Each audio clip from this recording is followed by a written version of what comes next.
What's going on, everybody? Welcome to another episode of the Fans View podcast. This week, I'm so excited to be joined by a 24-year-old race car driver who is as badass behind the wheel as she is beautiful.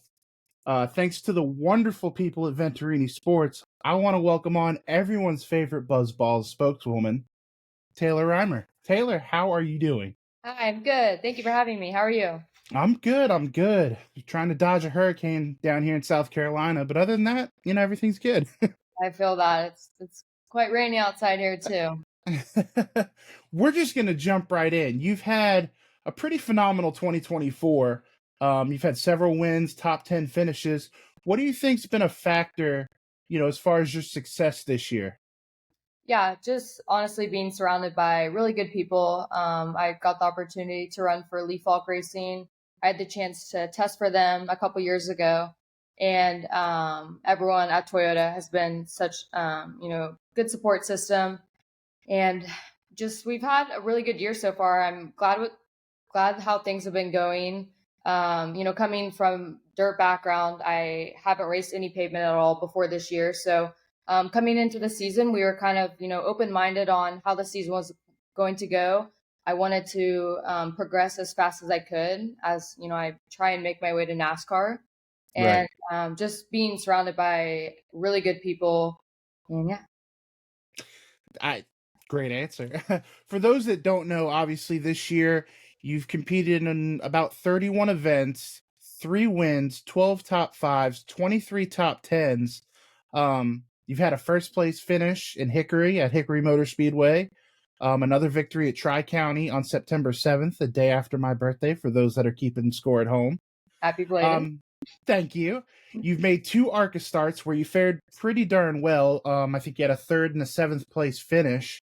Um, what does it mean to you in a predominantly, and I'm sure many people have asked you this, but what does it mean to you in a predominantly male sport, to have the backing of Venerini Motorsports and the other teams that you've been associated with, but you're actually the first woman to win a national midget race as well, at Millbridge, I believe, back in 2022. What does that mean to you to be? I mean, you're a pioneer in this space. Yeah, to be completely honest, I really don't try and, focus on the female aspect of things. It's really awesome that I've been able to accomplish those things, but at the end of the day, I want to be a winning race car driver. I don't really, want to be known as, oh, she was a good girl racer. I just want Right. to be known as, a successful, driven race car driver in general. So, it's good to accomplish those things, but I have a lot of other goals that I'm focusing on, and yeah. I love that. And let's go back to your childhood a little bit. Obviously, you grew up in Oklahoma, near the Chili Bowl, I believe, right? Yep, I live like 15 minutes from the expo. So obviously, you were racing from a very young age. What is it that drew you to motorsports as a little girl? There's not a lot of little girls that grow up thinking like, I want to be a race car driver. What was it about motorsports that drew you in? Yeah, so my dad grew up racing, and he's ultimately what got me into it and got me started. He grew up racing all sorts of things, and when I was 6 or 7, he put me in a little go kart, and I immediately fell in love with the sport, and I've had a passion for it ever since. That's so cool. So when did you think to yourself like, hey, maybe this is something I want to do, professionally, not just as my hobby? Yeah, so my story is a little bit unique compared to most race car drivers. I ended up, taking a break from racing. I went from go karts to dirt racing, and I did that until I was about 14. And growing up, it was just really a hobby for me and my dad. We just raced on every Saturday night, and I got to the point where, I had to make a decision whether or not I was going to finish out high school and attend college, or if I was going to, try and go racing. And at that time, financially, and we just felt that it was best if I, went to college, got a degree, and I was also cheering at the time too. So I got the experience of, going to college. And for me, that was very important to have something that you can always use later on in life, and just all the lessons I learned, and just getting the social experience and meeting a ton of people through college was really something that was important to me. But I always knew that I wanted to get back into racing, and about midway through college, whenever COVID happened, me and my dad went back to my home track at Port City Raceway, and the midgets were racing there, and I'd never, whenever I was not racing, I didn't follow it at all. So whenever we went back to my home track, they had midgets, and I was like, oh, I've never seen these before. And the midgets were racing there, and I just really was like, oh wow, like I really miss racing. And a friend that I grew up with, Cannon McIntosh's dad, he was starting up a midget team at the time, and he was like, oh, do you want to practice one and just get back into it and see what you think? And I was like, yeah, sure. Not knowing what it was going to lead to, but I'm super grateful that it did, because here I am. See, and you're humble too, because you're bearing the lead that you're now, and I think still the winningest female. I know you don't like the female driver, but you still are the winningest female driver in the history of Port City Raceway. Yeah, I we had a lot of success there, and that's the track that I grew up at, racing there every single Saturday night. So I love that track, and I love getting to go back there when I can. So I'm glad you mentioned it. You brought up the cheerleading aspect of your life. How did your success, did your success in cheerleading, does it lend itself, any part of that lend itself to any facet of what you're doing today? Being behind the wheel of a car. Yeah, that's a good question. I actually get asked that quite a bit. And, you might think like, oh, cheerleading and racing are, so opposite. But Right. there's a lot of commonalities that I was able to take away from cheering as a D1 athlete in college, that, I can apply to the racing world, such as, leadership, working on a team. Racing is a team sport, so is cheerleading. So you have to, be able to work well with others, and just so many life lessons that I learned. I just remember my coach in college. We always would read books and debrief at the end of games and stuff like that. And I just remember her telling me that what we're doing now is going to impact you later on in life. So just making sure you have a good outlook on everything you're doing, and using all of those lessons that I learned then and applying it to the racing world now. That's I've never really thought about it and broken it down like that, but I mean everything you say is spot on. Not to mention, I mean you had success as a cheer. You weren't just a cheerleader, on Saturdays for the football games. You're a national championship, winning cheerleader. So, that can prepare you as you're going forward. It can prepare you for success because, you need to learn how to win as well. Yeah. Um you talked about it a little bit, like with your debriefing and stuff like that, but you have like a very strong academic background. Obviously, you graduated with a health and science degree with a 3.92 GPA. That sounds right. Um, Honestly, I don't even know, but I think that's good. um, how we've talked about how cheerleading kind of lends itself to your racing career now, but do you think that your health and science or health and exercise science degree, does that kind of translate to the racetrack as well? Yeah, I actually do. A big part of racing is being physically and mentally in shape. That plays a huge factor in, training and working out. That was basically what health and exercise science is. Nutrition is super important, training is super important. So, having all of what I learned, I'm able to apply it to my everyday life whenever I'm training in the gym, whenever I'm preparing for races, trying to make sure that I'm staying hydrated, I'm eating well so that I'm able to maximize my performance when I'm in the race car. Right. Well, let me ask you this. What's more stressful? Standing on the sideline for the Red River shootout or any restart? Oh boy, that's a tough one. So for me, I once I'm in the race car, I'm pretty calm, but beforehand, like I get pretty nervous just because I have super high standards, and I want to do the best that I can. So I get super anxious, and it was the same thing when I was competing. I was always so nervous.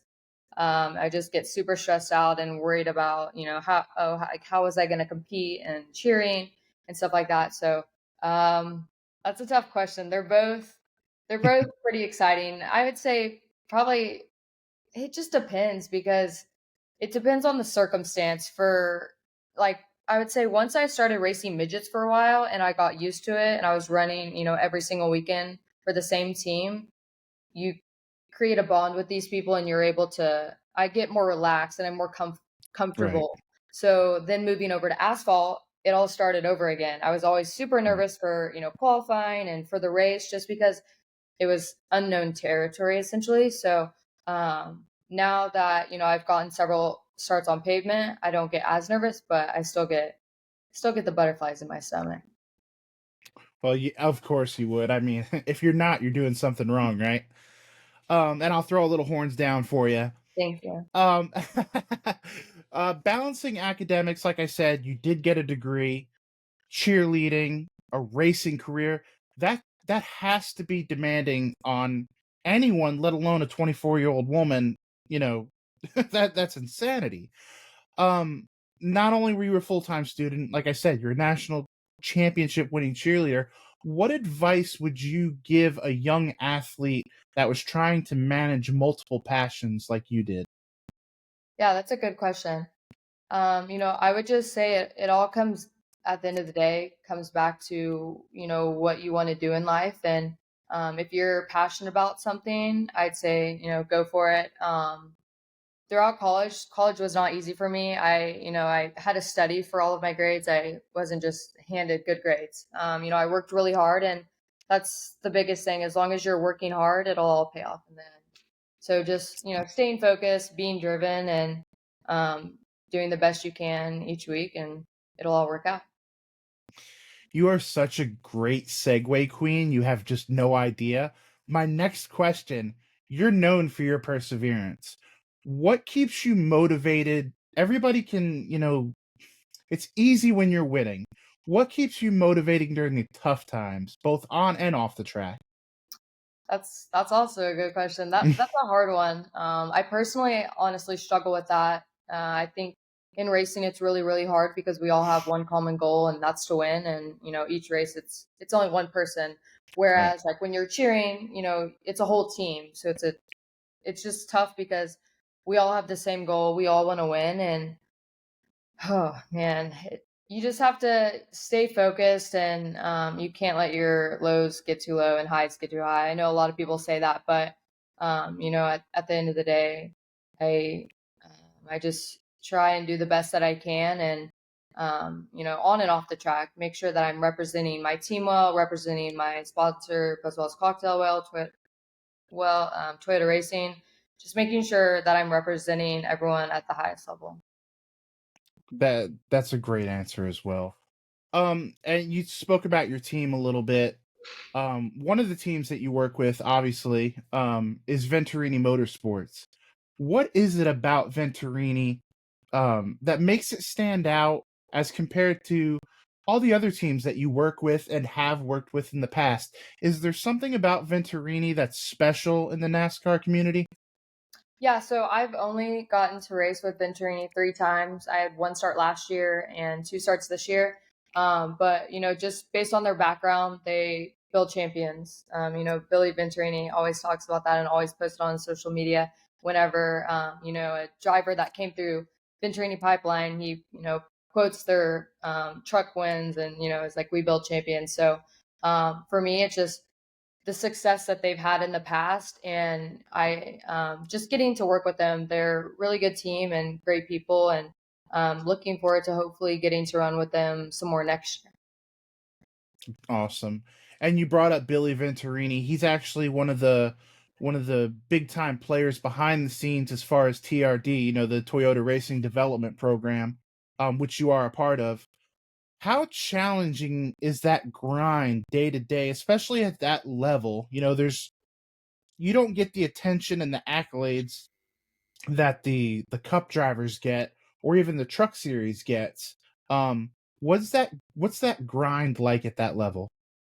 Yeah, it's a lot of people don't realize, how much people outside of racing don't realize how much work and how much time it takes to be prepared for these races, not only, physically, but mentally. It takes a lot of preparation, kind of back to what I was saying earlier, making sure you're hydrated for these races because Um, these are stock cars, so they're closed body.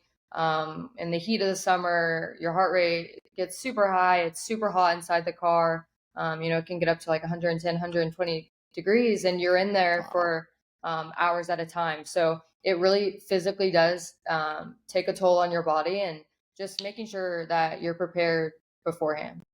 Sorry, I kind of forgot what you asked me. I was just asking you what that day-to-day grind is. You answered it. To be more specific, what does the TRD program entail for those people that don't even know what TRD is? Yeah, so I currently work out and train at Toyota Performance Center, and it's basically a development program. So they have so many resources there. I train there every single day. They have simulators that you can run on. I meet with nutritionists, psychologists, anything that you need. They have. You can meal prep there if you want to. They have cold and hot tubs. We train in the heat room. We go on runs outside. They have physical therapists there. So they just have so many resources that, drivers need to be able to maximize performance. Wow, I mean that's news even to me, and I was somewhat familiar. I didn't realize it's a full-blown performance institute. Yes. Um, what is one thing maybe about your journey or your career so far that fans might not know or expect out of you? Oh, that's a good question. I don't know. I just, in general, I love anything sports. When I'm not racing, I like spending time golfing, playing pickleball. I like wake surfing. Out here in Lake Norman, there's a lake 5 minutes from me. So, when I'm not busy watching film or, up racing on my simulator, I'm out, being active, enjoying my time, and playing some golf. I like that answer. I didn't realize you were a golfer. Okay. Yeah, so I wasn't until I moved here, and I moved to North Carolina from Oklahoma beginning of last year. So I've almost been here for 2 years, and Okay. I started racing because I started golfing because everyone in the racing community golfs. And I Yeah. had never golfed before I moved out here. And I just bought some like old clubs off Facebook Marketplace. I was like, I'll give it a try. I'm not going to buy anything too expensive just in case I don't like it or I'm awful. But I started golfing consistently. And this year I finally bought some really nice clubs, and I try to play as much as I can. Yeah, you just have that aura because I play golf religiously and I am terrible. I'm I, not I can that just I can tell, yeah, I can tell you're a lot better than you'll put on. It is a Oh, very, very tough sport. absolutely, absolutely. Um, well, I've asked you some serious questions. Let's lighten it up a little bit. Um, obviously, I know one part of this answer, but I'm gonna ask you anyway. If you could race at any track, and that means obviously Cup Series, any track or participate in any series, what would it be? Where would it be? And why? Obviously, I think you're gonna say the Cup Series, but Yes. what track would you like to run? Uh, I would love to get the opportunity to race in the Daytona 500 one day. It just the race is crazy. It just is has so much history behind it, and just watching it on TV and seeing all the fans that attend the event would be really special to race in one day. I can't wait. It's coming down the pipeline. I can tell Several you years it's on the coming. pipeline. Yeah, that's all right. It's not about how quick we get there. It's just about what we do when we get there, right? 100%. Um, so you have a couple more races slated for 2024, and then it's on to the blank slate of 2025.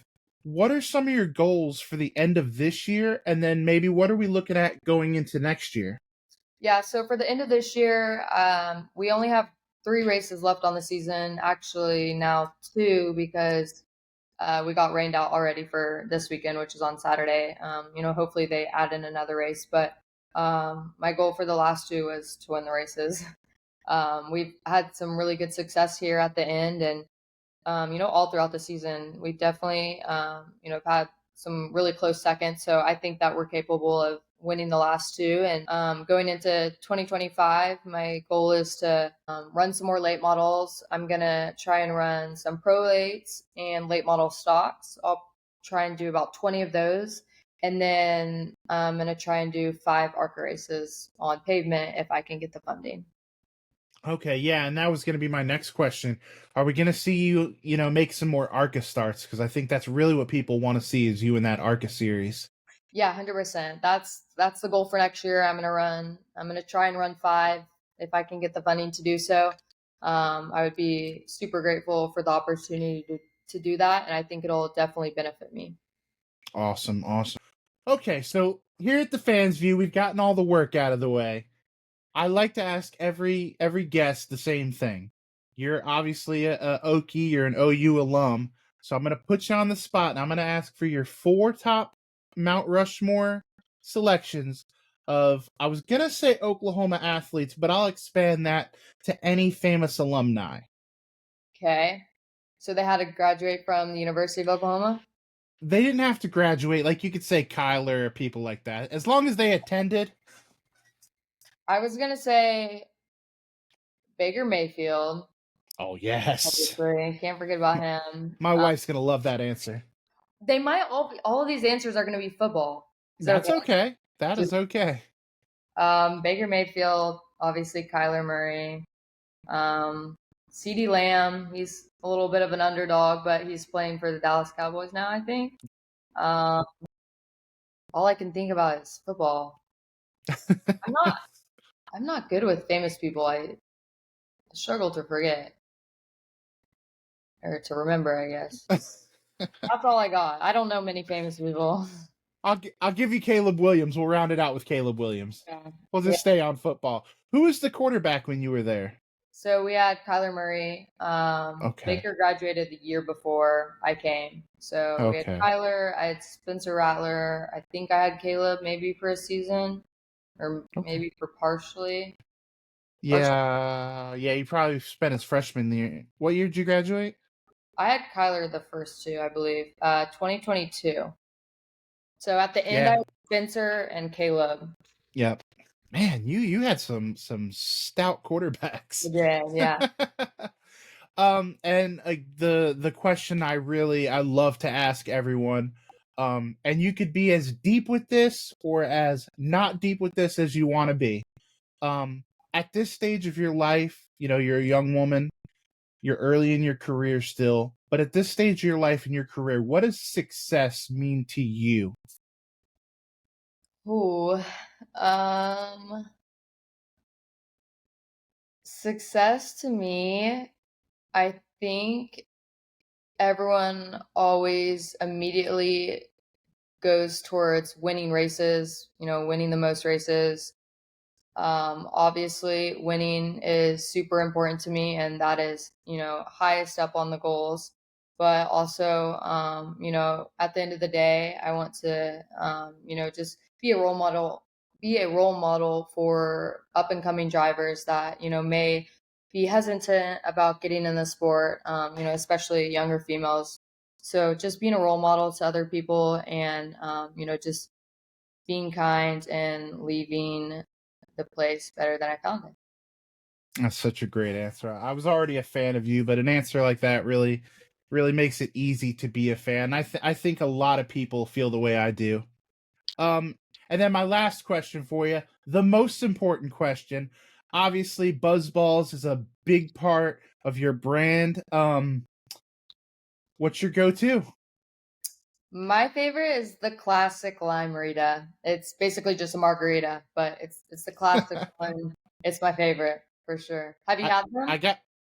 I haven't. I didn't even know what they were until I started learning about you a couple months ago. Yeah. So what they're doing is working. The sponsorship's working because without Taylor Reimer, I'd have no idea Buzzball even existed. You will start seeing them more and more. I have people come up to me all the time and ask me about it, and I explain the brand to them, and they always come back and are like, "Oh, now we see them every single gas station, every single grocery store, every single liquor store." They start noticing them more and more. It's really cool. Yeah. I was just about to ask you. We can give them a free plug. Where can you find Buzzballs? You can find them in liquor stores. They have two different bases, so they have wine and spirit base, but they Right. have them in gas stations. So Quick Trip, honestly, any gas station, and they have them inside liquor stores. Okay. Cool. So all my 21 and over listeners and viewers, go check out the Limeritas. Show her some love. Where can people, if they want to bother you, if they want to reach out to you, if they want to tell you how well you performed over the weekend, where can they get a hold of you? I have a racing website, which is taylorreimerracing.com, and then I have social media. So I have Instagram, Twitter, Facebook, and I'm on TikTok. And my Instagram handle, I think everything's just Taylor Reimer, all one Okay. word. Awesome. So at Taylor Reimer is the place to be, folks. Yeah, Um, like I said, Taylor, I want to thank you so much for taking the time out of your busy day to come on here and talk a little bit about your career thus far. I know I speak for a lot of people and say we expect nothing but big things out of you. thank you. Um, Appreciate that. Thank you for having me. yeah, of course. I hopefully I get to have you on. I'd love to have you on again Yeah, before the sure. 2025 season kicks up. Want to Sure. thank Venerini Motorsports for making this happen and putting us together. And yeah, go out, guys, go get you a buzz ball, and then tell Taylor how great it was. All Thank you. right, thank you, Taylor. Thank you.